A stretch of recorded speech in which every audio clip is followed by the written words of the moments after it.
তো কত সময় লাগছে? তো প্রশ্ন পরেই বোঝা যাচ্ছে আমাদের ট্রেনটা কি এখানে সমবেগে যাচ্ছে।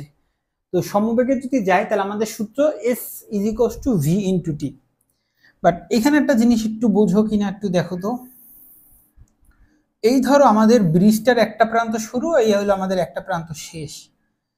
এই ব্রিজটার দৈর্ঘ্যটা হইলো তোমার 1000 মিটার বা 1 কিলোমিটার।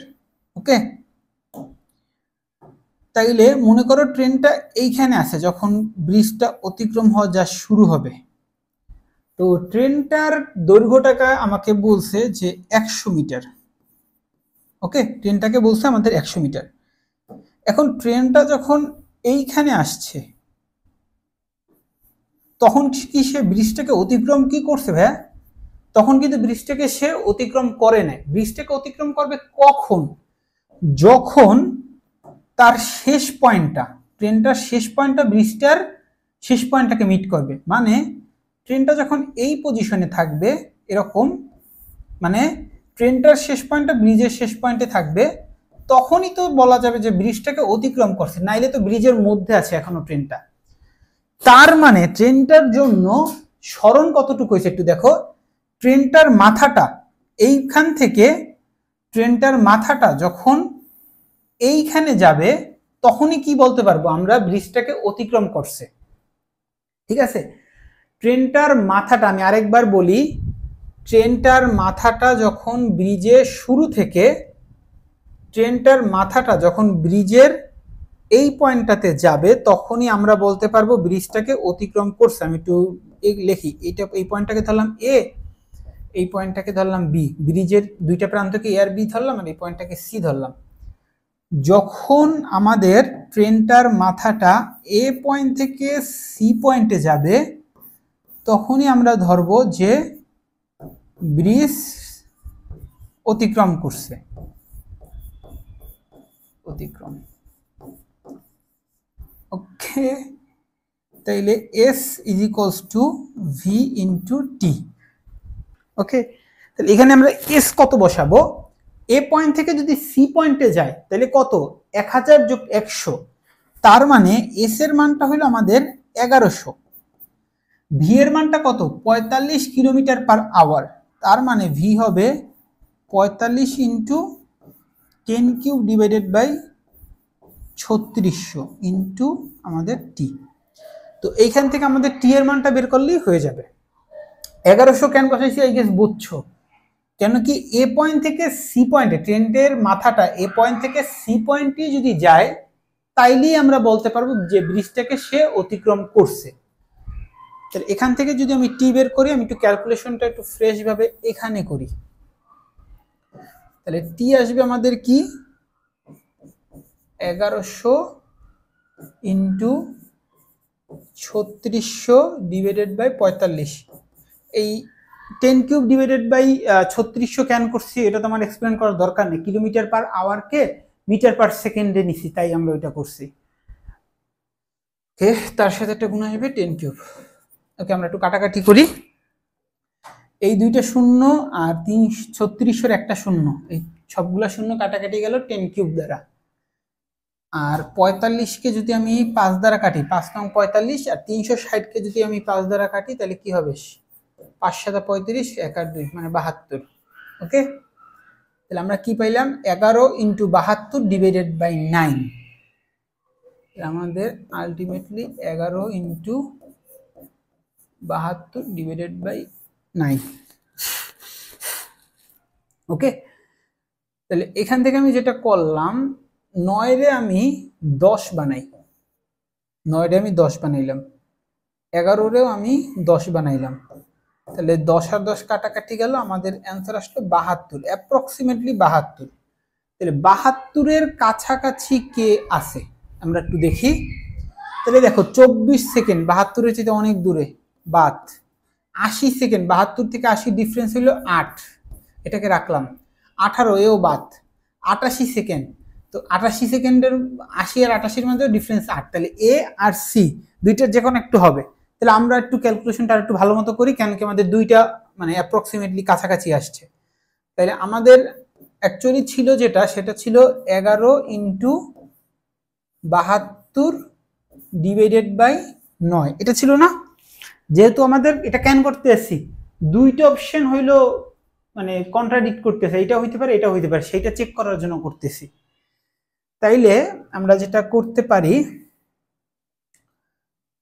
72টারে আমি করলাম 70, সরি 11 ইন্টু 72, 72টারে আমি করলাম 70, 11রে করলাম আমি 12। তাতে লাভ হবে না, তেমন একটা লাভ আমাদের হচ্ছে না। তাহলে আমরা 11 ইন্টু 72 ডিভাইডেড বাই 9, তেমন একটা লাভ আমাদের হবে না। তাহলে আমি একদম যেটা করা যায়, নিচ থেকে একবার আইলাম, উপরে থেকেও একবার আইলাম, তাহলে কত হয়, উপরেরটা হবে 12, নিচেরটা হবে 10। এটা করা যাইতে পারে, 12 ইন্টু 72 আর নিচে 9 রাখি, কাটাকাটি যাবে না। মানে আগের বার দুই জায়গায় চেঞ্জ করছি, তো এবার একটা জায়গায় চেঞ্জ করি যাতে আমাদের মানে কাশুর উত্তর থেকে বেশি খারাপ আসবে না। তাহলে 3 দিয়ে যদি কাটাকাটি করি, এটা হবে 4 আর এটা হবে আমাদের 9। তাইলে 3 দিয়ে যদি 72 কাটি, তাহলে আমাদের কত আসবে, 3 দুগুণা 6, 1 আর 12 24। তাইলে 24 যদি 4 দ্বারা গুণ করো, 4 4 16, 6 আমাদের আমার 1, 4 2 8 96। তার মানে 96 আসতে আছে। যদি আমি একটা জায়গায় পরিবর্তন করি, 11রে 12 কইরা দেন অঙ্কটা করি, তাহলে আমাদের অ্যান্সার আসে অ্যাপ্রক্সিমেটলি 96। তাহলে 96 এর কাছাকাছি আছে 88, তাহলে অ্যান্সারটা এ। কিভাবে করলাম দেখলা? এটা কিন্তু একটু দেখার ব্যাপার। আমাদের আগে আমি যেটা করছিলাম 11 ইন্টু 72 ডিভাইডেড বাই 9, এইখানে আমি দুইটা জায়গায় পরিবর্তন করছিলাম, একবার 11রে 10 করছি আর একবার 9রেও 10 করছি, দুইটা জায়গায় পরিবর্তন করছি না, তার ফলে আমাদের উত্তরটাই কি আরো বেশি ভেজাল আসছিল। তো অ্যান্সার আসছিল 80 আসার ফলে আমরা দুইটা যখন যখন দেখবো অপশনগুলো কাছাকাছি, মানে একটা মনে করো 85, একটা মনে করো 84, একটা মনে করো 83, এরকম থাকবে 88, তখন তোমরা এই কাজটা করবা যে ইরোডটা আরো কমান যায় কিভাবে। তাহলে আমি এবার করলাম কি, আগের বার দুইটা জায়গায় পরিবর্তন করছি, এবার বলছি দুইটা জায়গায় না, এবার একটা জায়গায় শুধু পরিবর্তন করি। তাই 11কে চেঞ্জ করে আমি 12 করছি। এরপর আমি দেখছি অ্যান্সার কত আসে, তখন দেখছি 96, দেন আমি বুঝছি যে 88-র কাছাকাছি। ওকে, তাহলে এরকম ভাবে ক্যালকুলেশনে তোমাদের একটু সলভ করে করে এক্সপার্ট হতে হবে। মানে কোশ্চেন ব্যাংকে যে ম্যাথগুলো আসছে, ওগুলোর ক্যালকুলেশনগুলো আমরা পারি কিনা ভালো মতো। জড়তার ভ্রামকের একক কোনটি? জড়তার ভ্রামক জিনিসটা কি ছিল, I = m/r², তাহলে কেজি মিটার স্কয়ার, এটা হলো জড়তার ভ্রামকের একক এ।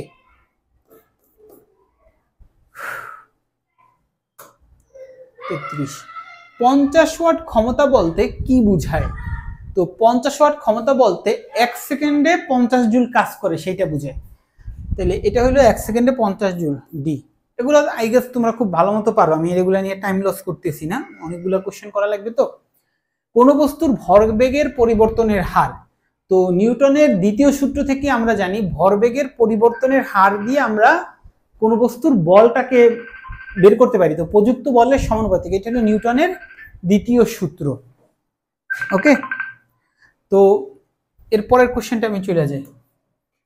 বল ও বলের ক্রিয়াকালের গুণফলকে কি বলে? তো বল আর বলের ক্রিয়াকালের গুণফলকে বলের ঘাত বলে। তো এটার অ্যান্সার হলো ডি। একটু মনে রাখবা, বলের ঘাত আর ঘাত বল দুইটা কিন্তু এক কথা না।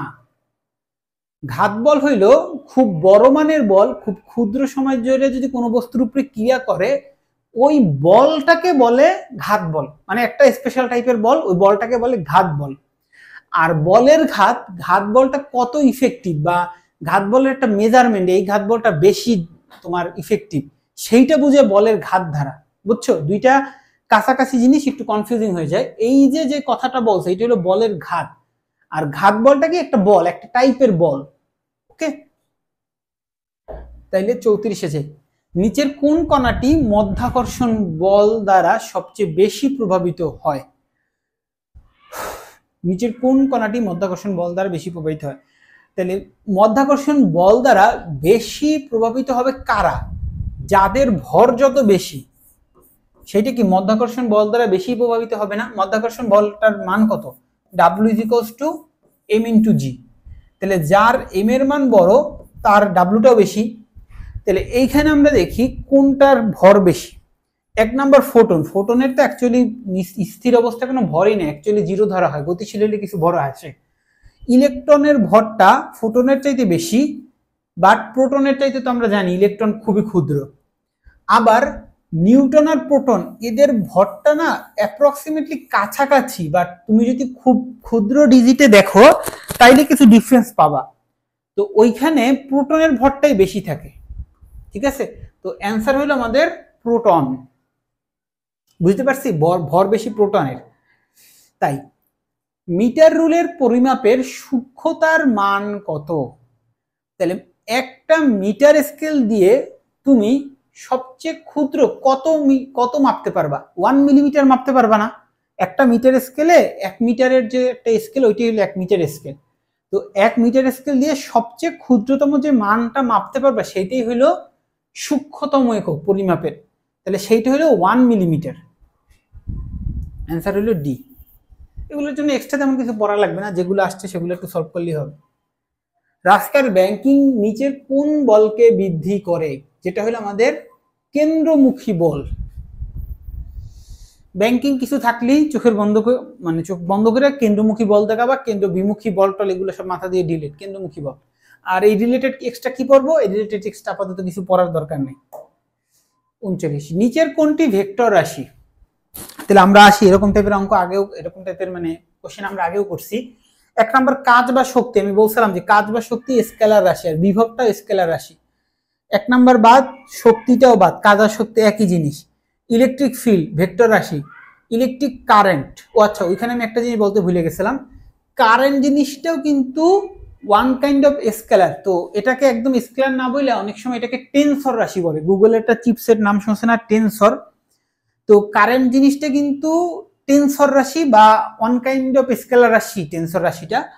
তো এটা একটু বলতে ভুলে গেছিলাম যে স্কেলার রাশি যে দুইটা বলছিলাম না, শক্তি আর বিভব, তার পাশাপাশি আরেকটা মনে রাখবা, বৈদ্যুতিক বা ইলেকট্রিক কারেন্টটাও কিন্তু স্কেলার রাশি, আর ইলেকট্রিক ফিল্ড ভেক্টর রাশি।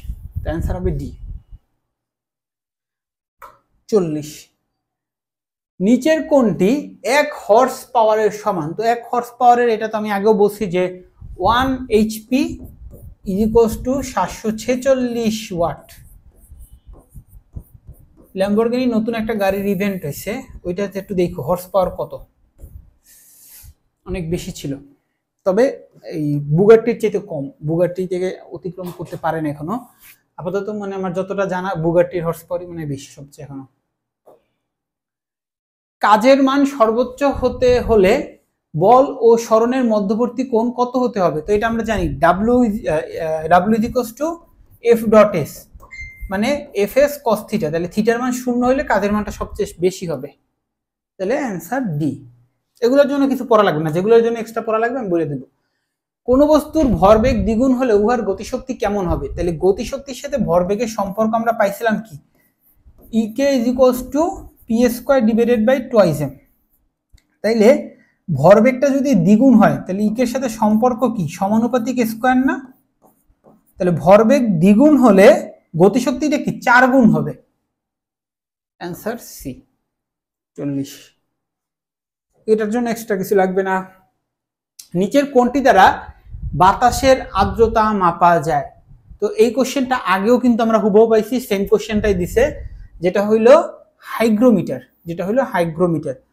ব্যারোমিটার দিয়ে চাপ মাপে, থার্মোমিটার দিয়ে তাপমাত্রা মাপে, আর স্ফিগমোম্যানোমিটারটা আমি ঠিক ভুলে গেছি, এবার তোমরা একটু সার্চ দিয়ে দেখে নিও যে স্ফিগমোম্যানোমিটারটা কি করে। তো এই কোশ্চেনের জন্য তোমরা একটু কাজ করো, যে কোনো একটা বই থেকে একটু কোন মিটারগুলা কি মাপে এইগুলা তোমাদের বইয়ে গুছানো পাবা না, বাট কোনো একটা অ্যাডমিশনে আমাদের সিগময়েডেও পাবা, বা সিগময়েডের বাইরে যদি অন্য কোথাও কোচিং করে সেখানেও পাবা। সব কয়টা মিটার আর ওইটা কি পরিমাপ করে সেটা একটু জানিয়ে রেখো। আর আপাতত ওটা যদি নাও পড়তে চাও, এই চারটা একদম ভালো মতো জানিয়ে রাখো যে কোনটার কি কাজ। স্ফিগমোম্যানোমিটারটা একটু গুগলে সার্চ করে দেখো জেপ্টো দ্বারা কত বোঝায়। তো এটা একটা ইউনিক কোশ্চেন, জেপ্টোটা কোথাও সচরাচর পাওয়া যায় না। এবার আসলো এটা হলো 10⁻⁶ -21, 10⁻⁻25। এটা আমি নিজেও জানতাম না, আমি যখন আসছিল তখন দেখে নিছিলাম। তো 1 জেপ্টো মানে 10⁻21। ওকে, তো বইয়ের যে ওই 10 পাওয়ারের যে গিগা টিগা মাইক্রোটেক্রা সব অ্যাংস্ট্রন এগুলো একটু পড়া লাগবে, একটু ভালো মতোই পড়া লাগবে। বিশেষ করে ঋণাত্মকের গুলা কিন্তু একটু আনকমন টাইপের। যত বড় পাওয়ার সেগুলো মোটামুটি আমরা হালকা পাতলা হলেও জানি, বা ঋণাত্মকের নামগুলো যেমন এই জেপ্টো টেপ্টো কিন্তু আমি জানতাম না। এটা 10⁻⁻21, এটা একটু ভালো মতো করে নি, এটা কিন্তু থাকে, প্রায় থাকে। কেন্দ্রমুখী বল দ্বারা কাজ কেমন?